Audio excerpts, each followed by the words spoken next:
Muy bien, pacto de integridad con Dios. Ese es el título del mensaje. El Señor le dice a Zorobabel, el gobernador, a través del profeta: la gloria postrera de esta casa será mayor que la primera. Y lo que el profeta le estaba diciendo a Zorobabel es: vamos a reconstruir el templo del Señor. Y por eso se le llama el templo de Zorobabel. Y la gloria de esa casa será mayor que la última. Y la primera fue la de Salomón. Y usted sabe lo que la Biblia dice que sucedió en ese templo cuando se inauguró. La Shequina de Dios cayó y no podían ni seguir ministrando los sacerdotes y los ministros. Y nosotros queremos eso, y no por fanatismo. Lo queremos porque si la gloria de Dios se hace presente, no va a ser necesario que usted le diga a la gente o le esté recordando que tiene que venir a la iglesia. Van a llegar porque van a ser adictos a lo que Dios hace cada servicio y cada evento. Como lo dije el domingo, Esdras, el sacerdote, el escriba, se levanta, construyen una plataforma muy parecida a la que vamos a construir nosotros en el nuevo templo, y empieza a leer la palabra, la ley. Y la gente se empieza a quebrantar. La gente se empieza a sentir mal, a recibir convicciones de pecado. Tenían tiempo que no escuchaban la palabra. Tenían tiempo que no se congregaban. Recuerde, estas personas son personas que salieron de un exilio de 70 años. Muchos de ellos nacieron en el extranjero y regresaron ahí y ya tenían décadas viviendo ahí y nada pasaba. Y nada pasaba, pero el Señor se seguía derramando. El Señor se seguía manifestando. Así que yo quiero que vaya conmigo a Gálatas capítulo 4, versículo 22. Recuerde, pacto de integridad. ¿Y por qué inicio en Gálatas capítulo 4, versículo 22? Porque este pasaje nos habla de dos pactos, de dos mujeres que simbolizan dos pactos.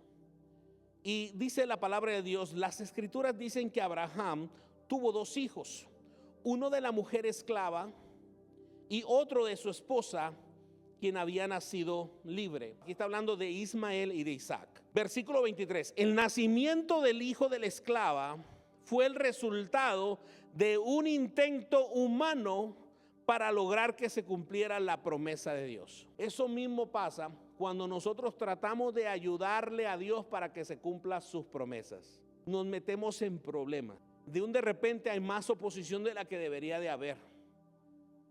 Nos metemos en un estrés que nadie nos mandó a meternos. Es que hacemos cosas para como que ayudarle a Dios, como que Dios ocupara ayuda. Y eso mismo sucedió con Abraham y con Sara. Lo dice el versículo 23, el nacimiento del hijo de la esclava fue el resultado de un intento, porque no lo cumplieron, un intento humano para lograr que se cumplieran las promesas de Dios.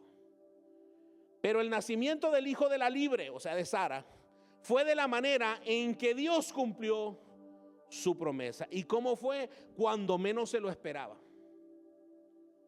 Si no me equivoco, Abraham tenía 99 años. En ese tiempo no había pastillita azul, hermanos. Por eso sonrió Sara cuando le dijo el Señor: mira, vas a tener en un año ya vas a tener el hijo en tus brazos. Y sonrió porque ¿quién conocía a Abraham? ¿Quién dormía? Pues Sara. Y Sara sabía que a las 7 de la tarde ya Abraham estaba dormido, hermano.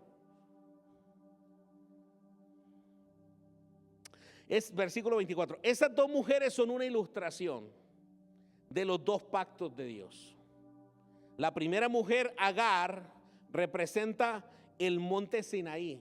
Y esto es profético para la ciudad de Minneapolis. Voy a repetirlo. Esto es profético. Es bien profético. Donde el pueblo recibió la ley que los hizo esclavos. La ley los hizo esclavos. Versículo 25.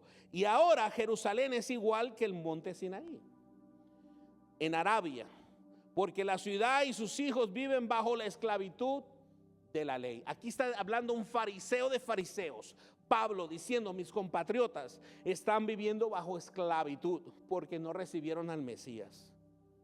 Pero la otra mujer, Sara, representa a la Jerusalén celestial. Ella es la mujer libre y es nuestra madre. Ella es nuestra madre por fe. Si Abraham es el padre de todos los que tienen fe, ella es la madre de todos los que tienen fe. Un pacto de integridad con Dios, hermano. Un pacto de integridad con Dios. Hay un historial de nombres que se me pueden venir a la mente, decirle, gente que sabe y que quiere cambiar, pero todavía no lo hace. A mí me ha tocado predicar virtualmente a gente que gana en un mes lo que yo y usted ganamos en varios años, a los jugadores del equipo de los Twins. Y hay veces, hermano, que cae una presencia que el jugador más aguerrido de todos ellos dice, pastor, yo quiero cambiar. No, no me dice pastor, dice, maestro, dice, ore por mí, dice, yo quiero cambiar. ¿Sabe por qué él hizo eso? ¿Por qué él hace eso? Por la presencia de Dios. Por la presencia de Dios. Queremos que las cosas funcionen, se tienen que hacer bajo la presencia de Dios. No podemos forzar nada. No podemos forzar nada. No podemos manipular la presencia. No podemos pretender que la presencia, porque cualquiera puede decir la presencia de Dios aquí, no pasa nada. Amén. Y para eso necesitamos intimidad, pero sobre todo un corazón dispuesto a administrar la presencia del Señor a su pueblo. Yo paso tiempo con Él para ministrar la presencia de Dios en lo que Él me pone para que yo haga. Amén. Muy bien. Esdras predica la palabra. Ahora vaya conmigo a Nehemías 9:35. Nehemías 9:35. Después de ellos haber escuchado la palabra, dice el versículo 35, nos comprometemos a llevar cada año al templo del Señor la primera parte de toda la cosecha. Ellos habían escuchado lo que la ley decía, lo que la palabra de Dios decía, para ponerlo en un contexto para nosotros. Y nadie les dijo, háganlo, sino que ellos dijeron, nos comprometemos. Antes de la pandemia, nosotros ni siquiera levantábamos ofrendas aquí. Estábamos creando, por eso hicimos esas cajas, estaban por todos lados, pues están. Porque estamos haciendo un cambio de cultura, donde ya las personas sabían lo que tenían que hacer sin que uno le esté invirtiendo 15 minutos aquí, hermano, diciendo que por qué lo tiene que hacer. De hecho, la iglesia de los Corintios, si usted recuerda, en las últimas lecciones de Casa de Gracia, expliqué que mucha gente usa lo que Pablo dice sobre la ofrenda de benevolencia para la iglesia de Jerusalén, una ofrenda de amor, como excusa de que ya uno no tiene que dar diezmo. Pero en el Nuevo Testamento hay pocas escrituras, que sí las hay, que hablan del diezmo. ¿Sabe por qué? Porque eso lo aprendían en la escuela dominical como niños. Eso era como que ya lo sabían, ya lo tenían que, ya ellos lo hacían. Y esa es la cultura que vamos a seguir fomentando entre nosotros. Amén. Nos comprometemos a llevar al templo del Señor la primera parte de la cosecha, sea producto de la tierra o nuestros árboles frutales. Almacenaremos los productos agrícolas en los depósitos del templo de nuestro Dios. Llevaremos lo mejor de nuestra harina y las ofrendas de grano, lo mejor de nuestra fruta y lo mejor de nuestro vino nuevo y de nuestro aceite de oliva. Además, prometemos llevar a los levitas una décima, el diezmo, una décima parte de lo que nuestra tierra produzca, porque son los levitas quienes recogen los diezmos en todas nuestras poblaciones rurales. O sea, ellos los enviaban, hermano, no esperaban que lo llevaban. Además, prometemos llevar a los levitas una décima parte de todo lo que nuestra tierra produzca. Versículo 38, entonces el pueblo respondió, en vista de todo esto hacemos una promesa solemne. Sí, hay gente que escucha cosas, y escúcheme muy bien, porque yo escucho muchas personas neófitas en la palabra. ¿Quién no sabe qué es un neófito? Levante la mano y no se sienta mal. Un neófito es alguien que no sabe nada, o sea, no sabe lo básico de la palabra de Dios. Pastor, denos un ejemplo. Alguien que le diga que la mujer tiene que usar pantalones, ese es un neófito. Ay, pastor, ya está metiendo un problema.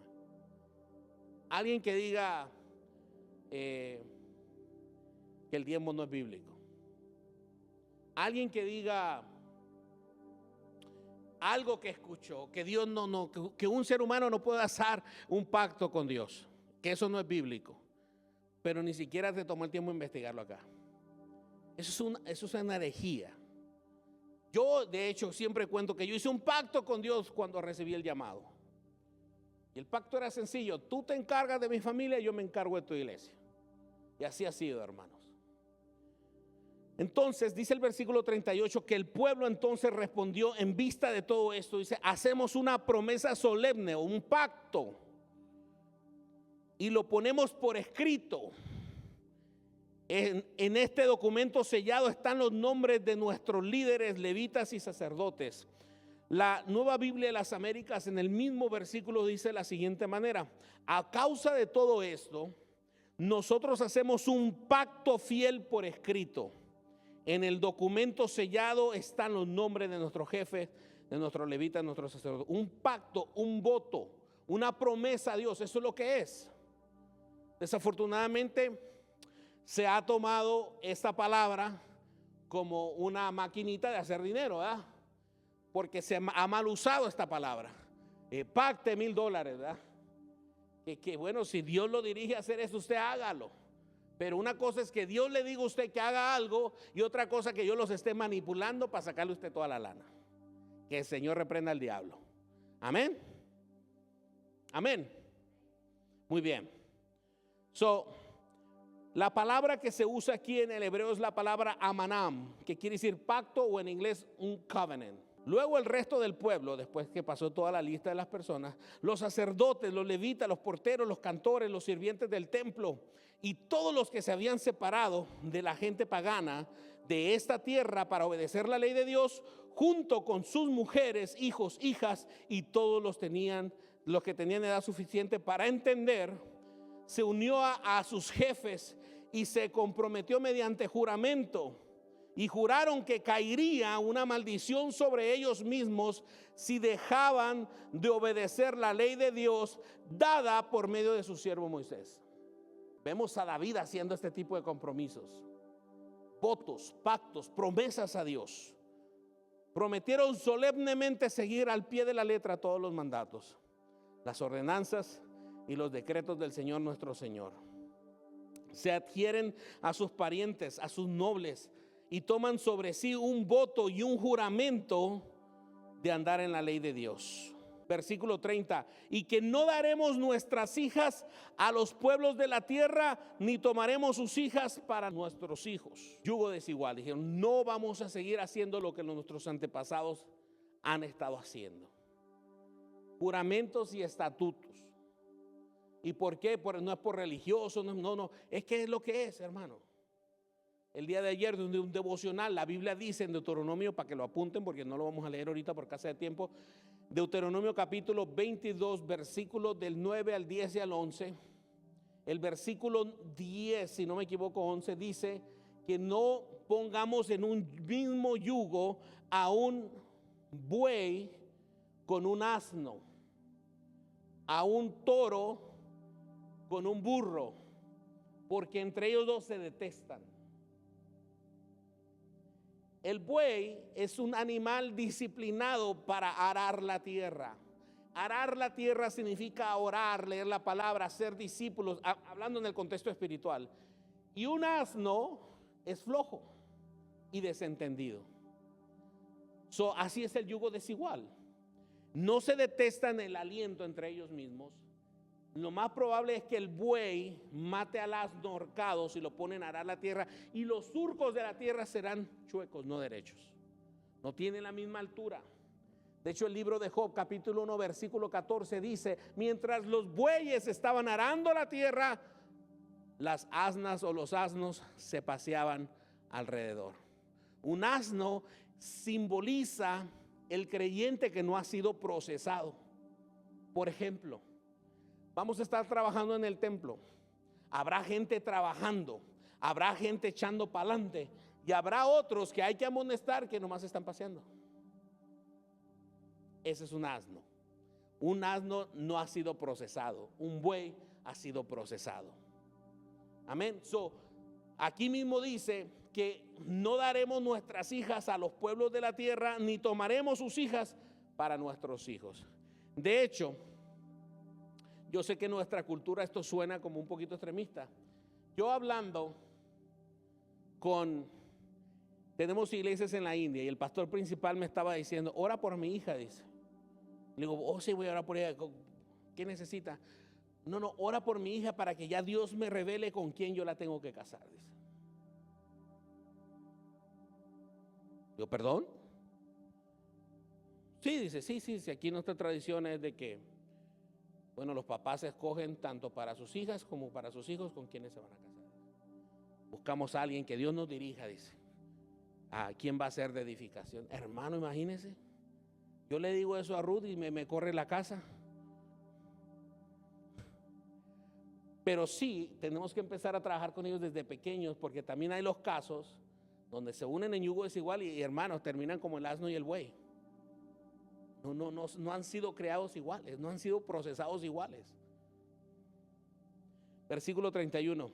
En cuanto a los pueblos de la tierra que traigan mercancías o cualquier clase de grano para vender en el día de reposo, no compraremos de ellos ni en día de reposo ni en el día santo.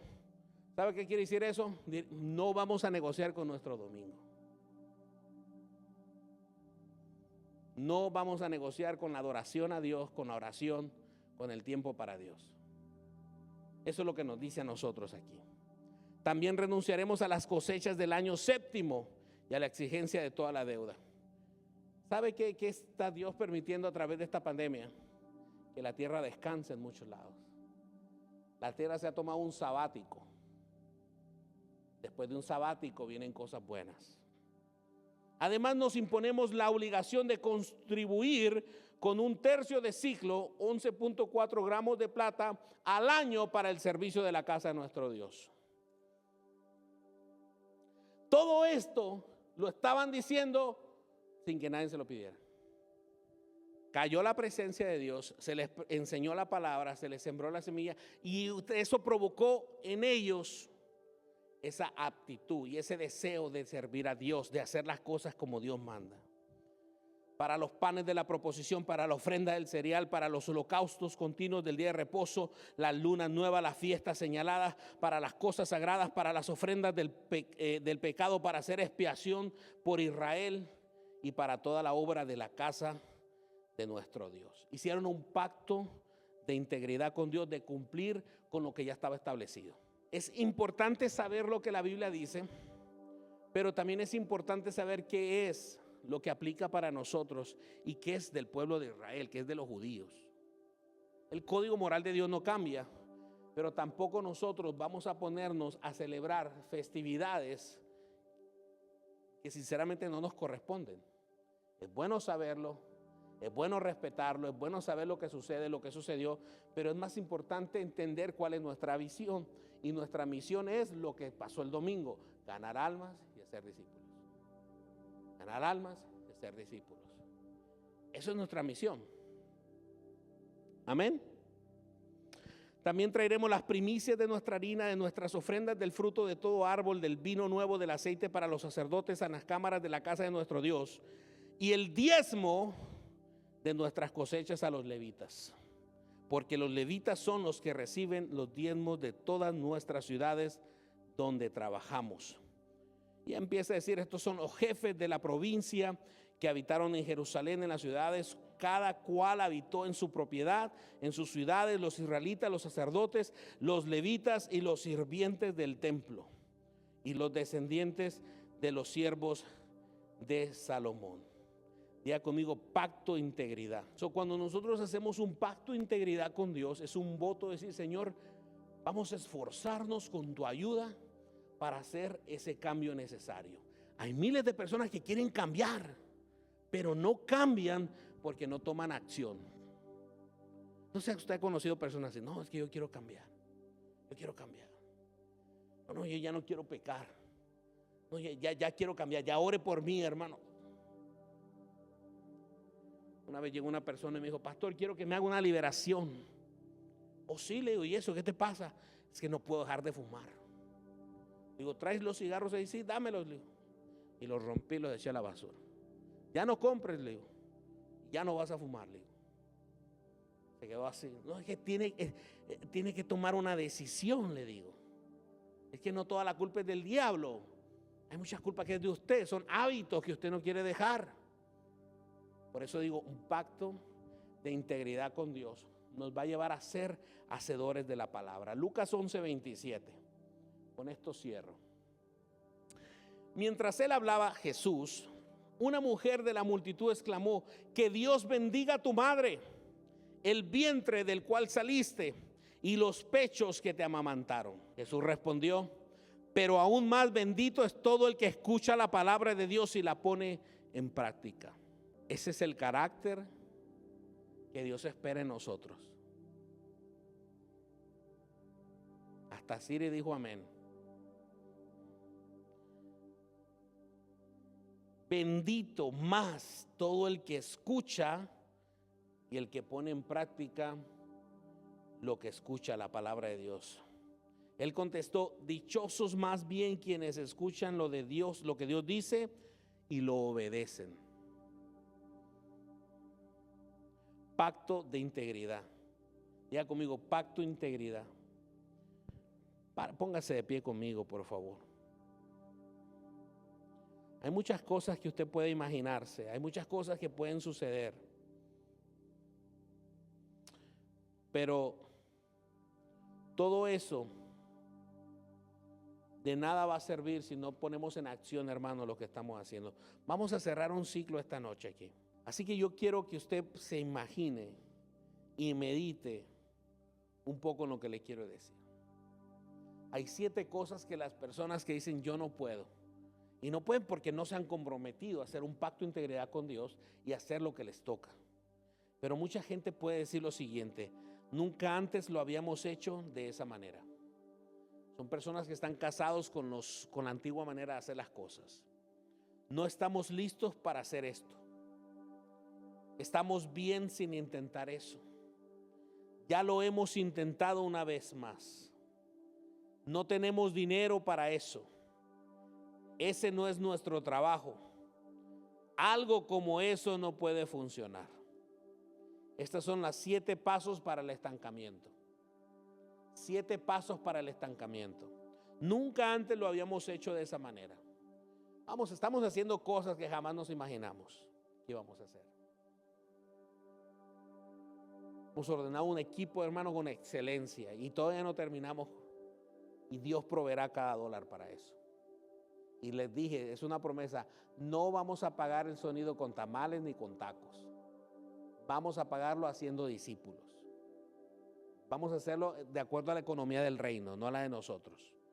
No le vamos a tratar de ayudar a Dios para que Él cumpla sus promesas, no. Vamos a hacer lo que Él nos mandó a hacer y Él va a proveer. Jesús les preguntaba: ¿qué les ha faltado hasta ahorita? La respuesta es nada. ¿Y por qué le cuento esto? Es porque la gente podrá haber dicho: si usted escucha mis sermones de hace 5 años, usted me va a crucificar. Yo era rajatabla, hermano, rajatabla moderno.